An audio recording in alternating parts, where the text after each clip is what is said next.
How is the summer going for the studios? You know, the summer's actually been a little disappointing. Hollywood's running several percentage points behind last year. And I think what's happening is there's a kind of a concept that's kind of brewing here this summer, which is sequel fatigue. Some of the movies that kind of came out as sequels, which hit movies like Ghostbusters, for example, would be a good example. Some of the sequels that have worked so well in the past 4, 5, 6 years are not doing well this year. And so some moviegoers are saying, listen, if you want to bring us a sequel, if you want to bring us a franchise movie that you're going to bring back time and time and time again, you really have to deliver quality, because we're not going to go just because it's a proven commodity. So that's been kind of the issue this summer. It does depend on the franchise, though, right? And on the director and how it all coalesces, because what could start out as something great can, after going through the grinder, end up being useless. Right, and so one of the rays of light this summer was the Finding Dory out of Disney. That had a great run this summer.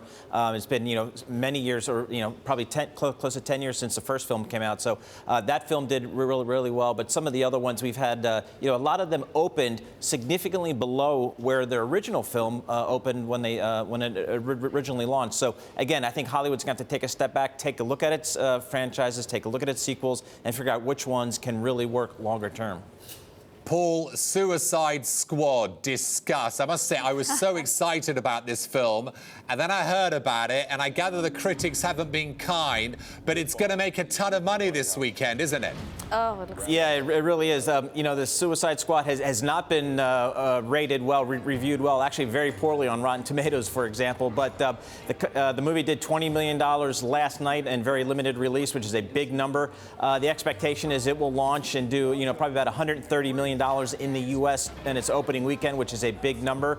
So what we've seen with some of these comic book franchises is that die-hard fans will come out on opening weekend and spend a lot of money to see this movie. The question is, when it is poorly reviewed, how will it play in the second, third, and fourth week? A lot of times we see big fall-off. So it looks like it's going to have a good opening weekend this weekend with some of the core fans, but the question is, how will it play over the next several weeks?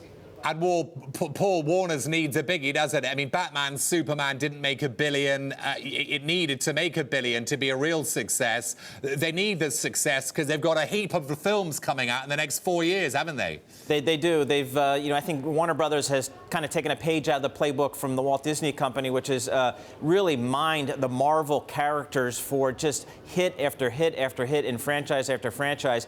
And so with the Warners, they have the DC Comics, and they've had a lot of success there, probably certainly not on the scale of Marvel, but they are looking as well for the franchises coming out of the DC comic books that will play for really 5 to 10 years.